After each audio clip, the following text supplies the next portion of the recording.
Construyamos un auténtico ejército europeo, no en 10 años. Ahora España se unirá con todos los recursos que haga falta.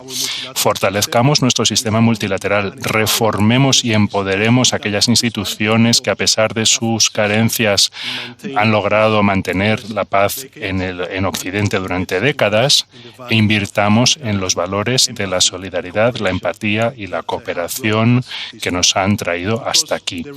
Porque el rearme que más necesitamos de manera más urgente en el mundo es un rearme moral. Gracias.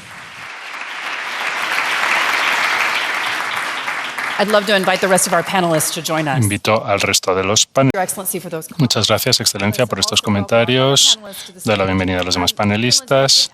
Presidente de Finlandia, Alexander Stubb, senador de Estados Unidos, del estado de Delaware, Chris Coons, y la primera ministra de Dinamarca, Mette Frederiksen. Quisiera volver sobre este punto. Primer ministro, hablamos de Vladimir Putin, hablamos de potencia nuclear y de cómo puede defenderse Europa. Explíquemelo, porque España está cayendo atrás en sus gastos en la OTAN y tiene la economía que está creciendo más rápidamente en la eurozona. ¿Qué sentido tiene todo esto? Explíquemelo. Primero, hay compensaciones y acuerdos en los que estamos en desacuerdo en cuanto a este 5% de PIB en defensa. Segundo, considero que tenemos que centrarnos también en las capacidades y en las contribuciones y, como dije anteriormente, hemos duplicado no solamente la presencia de efectivos españoles en misiones de la OTAN, sino que hemos triplicado nuestra inversión en gasto de defensa en proporción del PIB. Pero no menos importante es que en los próximos años lo que tenemos que hacer es fortalecer el pilar europeo de la OTAN, dentro de la OTAN. ¿Y cómo se puede hacer sin gastar? Se puede hacer. Lo que hay que hacer es fortalecer la industria, el sector de la defensa europeo. Y paradójicamente esto quiere decir que si aceptamos esta idea del 5%, en última instancia lo que haremos será desarrollar más dependencia del sector de la defensa estadounidense. Por eso tenemos que centrarnos más, no solamente en cuánto gastamos, sino cuánto gastamos juntos y, por lo tanto, mejor. Lo que vengo a decir es que el desafío que tenemos en el seno de la Unión Europea es cómo fortalecemos el pilar europeo dentro de la OTAN. Y, primer ministro Sánchez, con su economía que sigue creciendo, ¿estará contento? No. Y además tenemos sol, tenemos... No, pero me también añadir una cosa. No entiendo por qué algunas personalidades de la Administración de Estados Unidos ven la realidad del proyecto de la Unión Europea como una amenaza. Porque me parece esto es un hecho. Es uno de los mayores logros que se ha conseguido en el siglo XX. Y hemos decidido dentro de la Unión Europea avanzar. Y me parece que esto es para el bien de la estabilidad global y de la paz global. Así que no entiendo por qué se nos ve como una amenaza. No creo que la Administración le vea como una amenaza, se les ve como una carga, ¿no? No, creo que algunos miran a la Unión Europea y les gustaría ver una Unión Europea más fragmentada. Y los representantes de la Unión Europea estaban trabajando a favor de una Unión Europea más fuerte y, por lo tanto, también necesitamos profundizar nuestro mercado interior. Tenemos que abrirnos a otras regiones, como este acuerdo de libre cambio que hemos conseguido con Mercosur. Y, por lo tanto, necesitamos movernos por este camino. Esto es una realidad.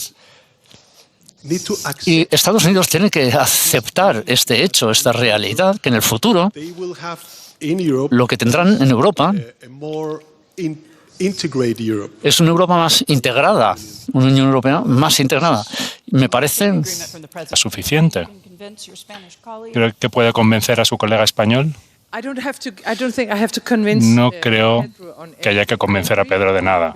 Estoy de acuerdo contigo, Pedro, en que esta es también una cuestión de qué tipo de capacidades podemos comprar. Tenemos un problema transatlántico de base industrial. Algunas de las capacidades en las que hemos decidido invertir en la región del Ártico no se pueden comprar de Estados Unidos porque no hay líneas de producción y tenemos el mismo problema en Europa. En Ucrania no tienen ese problema. En Ucrania pueden producir más rápido y mejor que todos los demás juntos, aunque están en guerra. No solamente porque sean muy listos, que también lo son, o porque reciban dinero que le viene de nosotros y de los demás, sino porque nosotros trabajamos demasiado lento. Para concluir, diré que sabemos lo que es trabajar con metas de capacidades en el seno de la OTAN. Tal vez la próxima vez, cuando haya metas de capacidades, haya que incorporarlas en metas industriales de manera inmediata, para que sepamos dónde están las carencias, para que sepamos dónde hay que invertir más y tenemos que invertir en el sector de la... Creo que dentro de la Unión Europea hemos entendido perfectamente todas las razones detrás de la invasión. No solo era un ataque a un país tercero, Ucrania, sino también un ataque contra la totalidad de la Unión Europea como proyecto político que es. Por eso es por lo que me parece que estaba claro para todos los gobiernos en la Unión Europea de que teníamos que seguir unidos y, por supuesto, defender a Ucrania y su integridad territorial y su libertad. Pero tenemos que hacer más. Me parece que tenemos que hacer frente a la realidad, que en un plazo de pocos años, en un futuro no muy lejano, tendremos que ampliar la Unión Europea y tendremos que conseguir que Ucrania... Pero muchos dicen que eso es un problema, porque eso es lo que galvanizó la situación para empezar. No. Yo creo, como dije antes, me parece que tenemos que entender que esto no solo es un desafío contra Ucrania, también es un desafío contra la Unión Europea en su totalidad, como proyecto político, como proyecto democrático y un espacio de democracia y de libertad dentro, por supuesto, de nuestro continente.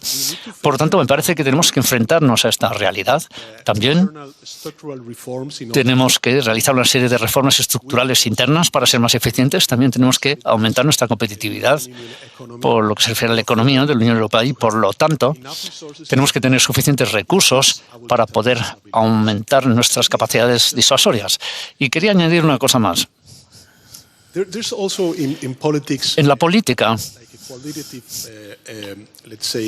hay una serie de cuestiones cualitativas, digamos. El debate sobre Groenlandia y la integridad territorial, de alguna manera, para otros países,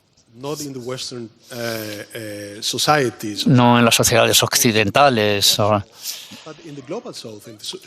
pero en el sur global, a lo mejor ha legitimizado de alguna manera lo que está haciendo Putin. Así que me parece que es importante para la Unión Europea mantenerse unidos y decir claramente a nuestros amigos en Estados Unidos que la integridad territorial es algo que requiere todo nuestro respeto, sin ningún lugar a dudas. Y, por lo tanto, me parece que era importante el ver que estamos avanzando, que estamos superando esta situación, porque de alguna manera le estamos dando más razones a Putin. Y esto es algo que nos debilita de cara al sur global. Y quiero concluir diciendo que, por supuesto, tenemos que hacer todas estas cosas por lo que se refiere a Rusia y Putin, pero también tenemos que participar en todos esos debates públicos que tenemos sobre el clima, sobre la salud global, sobre la pobreza y la desigualdad. Estas son cosas que los países y las sociedades del sur global le están pidiendo a las sociedades occidentales y gobiernos occidentales que se enfrenten a ello y respondan adecuadamente. Y lo que me preocupa a mí es que no hemos llegado a ese punto. Solo nos estamos mirando a nosotros mismos, claro, hablando de Rusia y poco más. Senador, una pregunta. Antes, Lindsey Graham dijo a nadie le importa Groenlandia ya. ¿Está de acuerdo en esto? Hombre, yo no puedo hablar en nombre del presidente Trump, pero lo que le puedo decir, parte de la razón por la que me parecía urgente que yo lideraba una delegación bipartisana del Senado y de la Cámara de Representantes para reunirme con el primer ministro y otros ministros, líderes groenlandeses hace un par de semanas, era para enviar una señal muy clara de que esto no refleja la opinión mayoritaria de los Estados Unidos. Para expresar nuestra gratitud, pusimos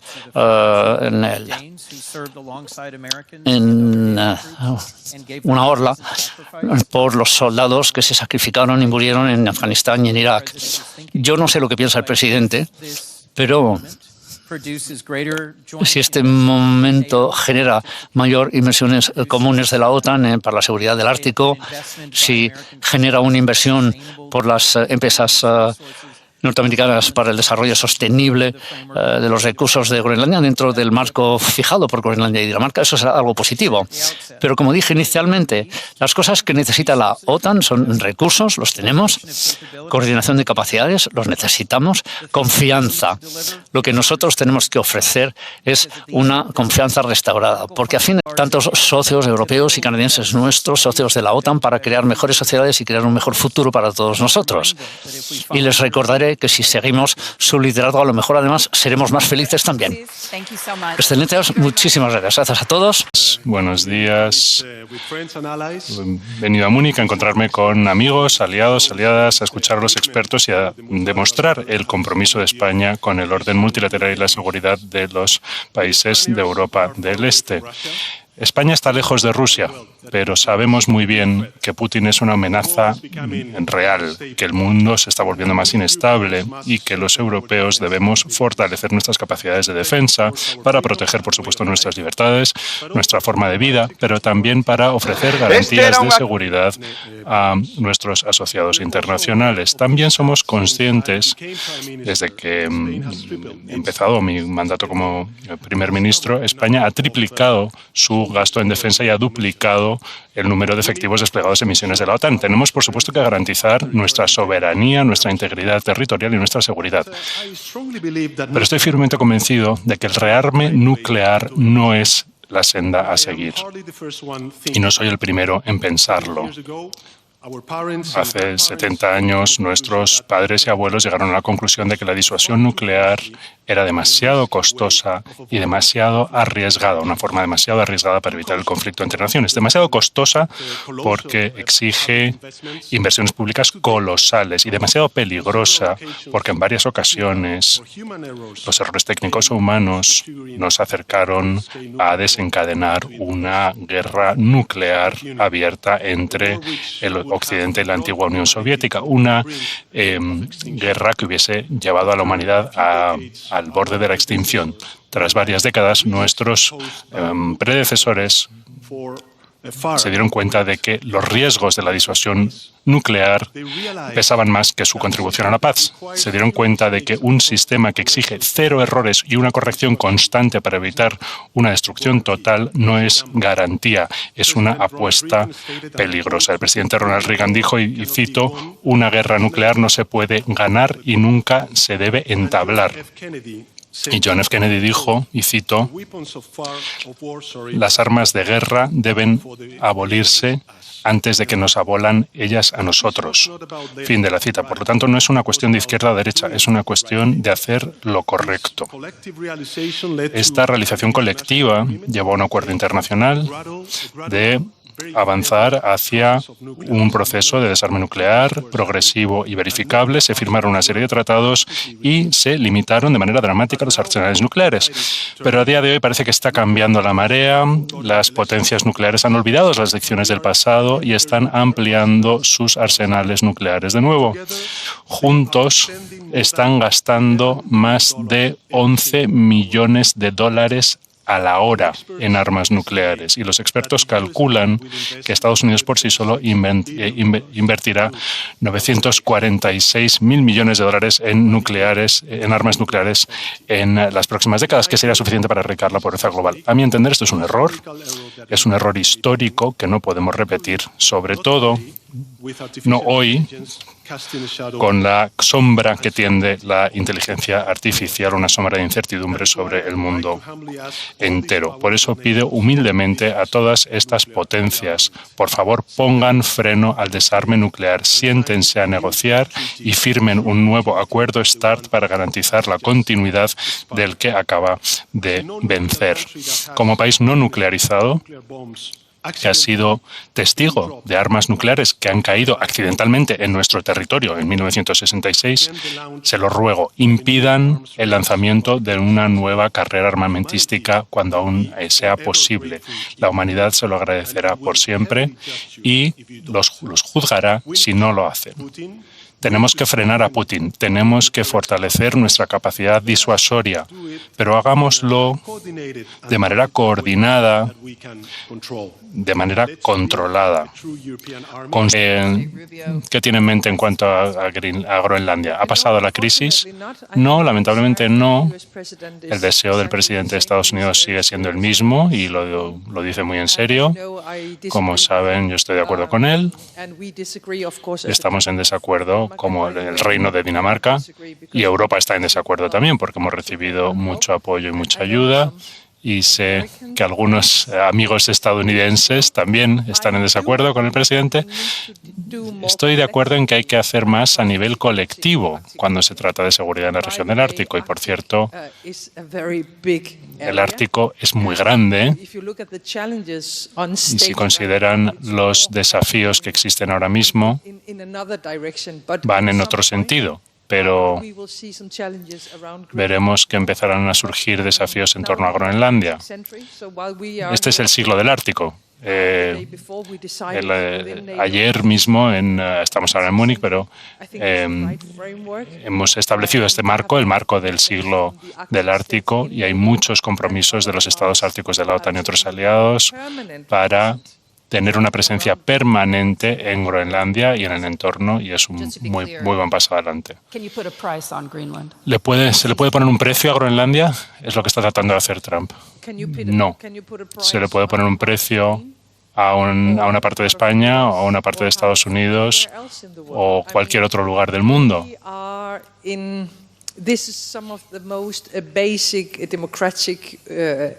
Es uno de los valores democráticos, uno de los principios democráticos más básicos. Hay que respetar la soberanía de los estados. El Reino de Dinamarca es un estado soberano, evidentemente, y hay que respetar el derecho de libre determinación de los pueblos. Y el pueblo groenlandés lo ha dicho muy claro. No quieren volverse americanos, quieren ser el pueblo groenlandés y yo en eso les apoyo. Senador, usted tiene la tarea poco envidiable de defender la posición de Estados Unidos en este momento, en este panel. ¿De dónde vamos a partir de aquí? Hacia adelante. Durante décadas hemos tenido el desafío de no comprometer suficientes recursos a nuestra defensa colectiva. A día de hoy tenemos una abundancia de recursos, como hemos discutido, las capacidades, la coordinación y la confianza son los principales desafíos. Yo soy el principal demócrata en materia de gasto de defensa. Asignamos 850.000 millones de dólares en una ley que acaba de firmar el presidente Trump. Estamos comprometiendo recursos. La OTAN ha dado un paso adelante con un compromiso muy sólido con Ucrania, con la seguridad colectiva, con la inversión en nuevos sistemas. Los recursos están.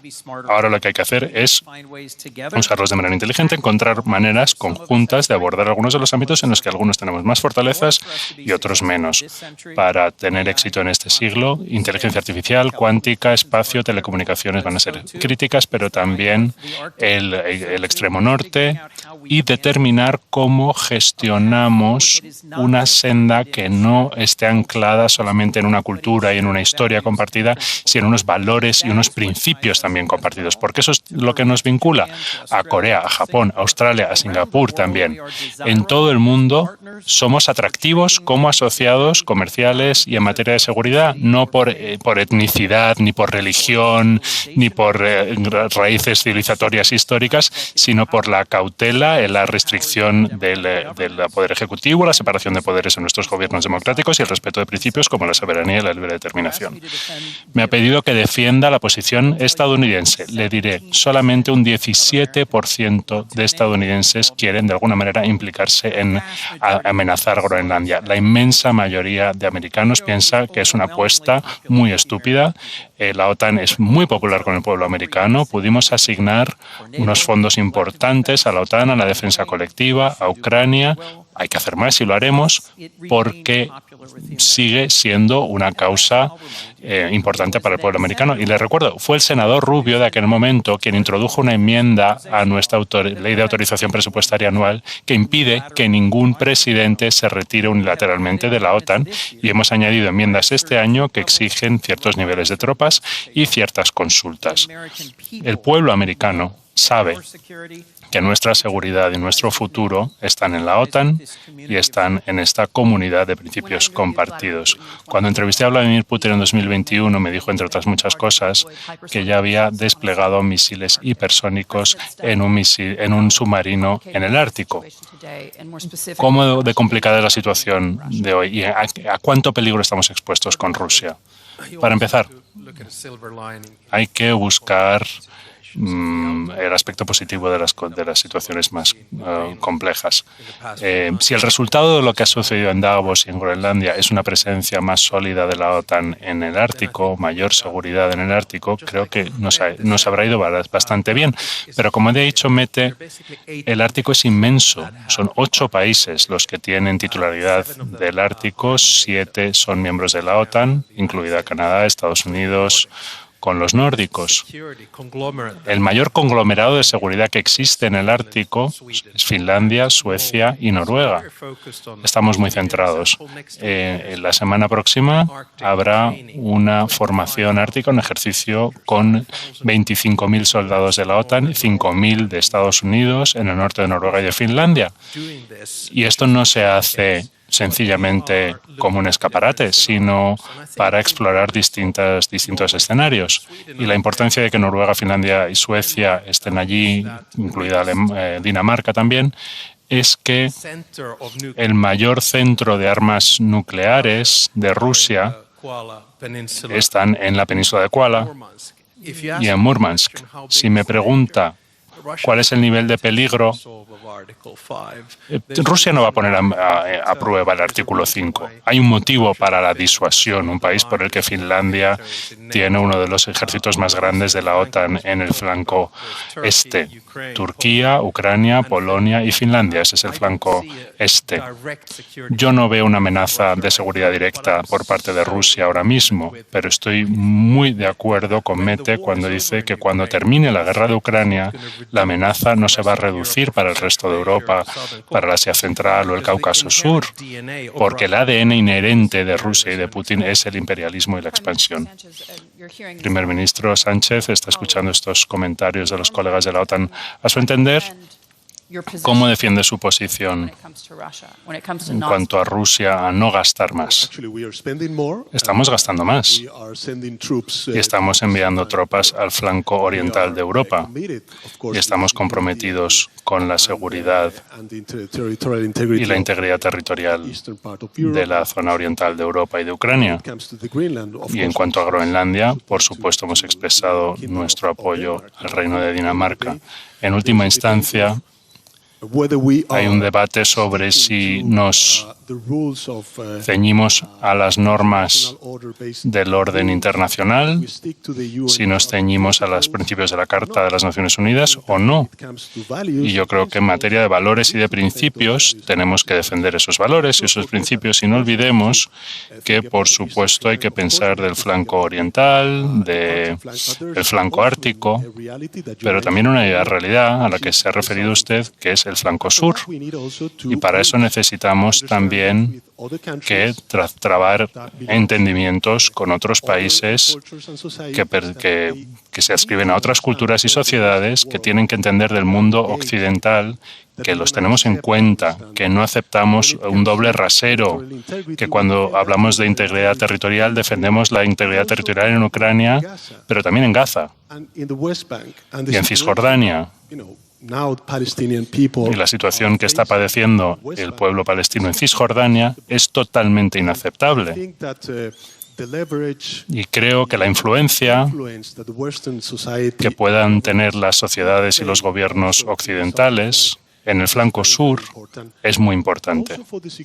También para la seguridad y el interés geopolítico de la Unión Europea y, por supuesto, también de las relaciones transatlánticas.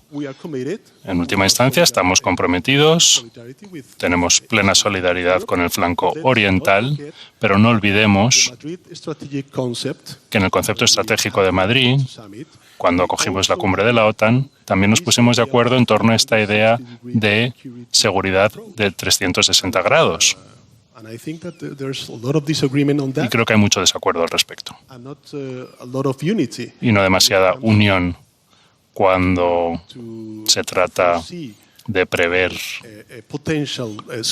una posible solución al conflicto en Oriente Medio. Senador Coons, ayer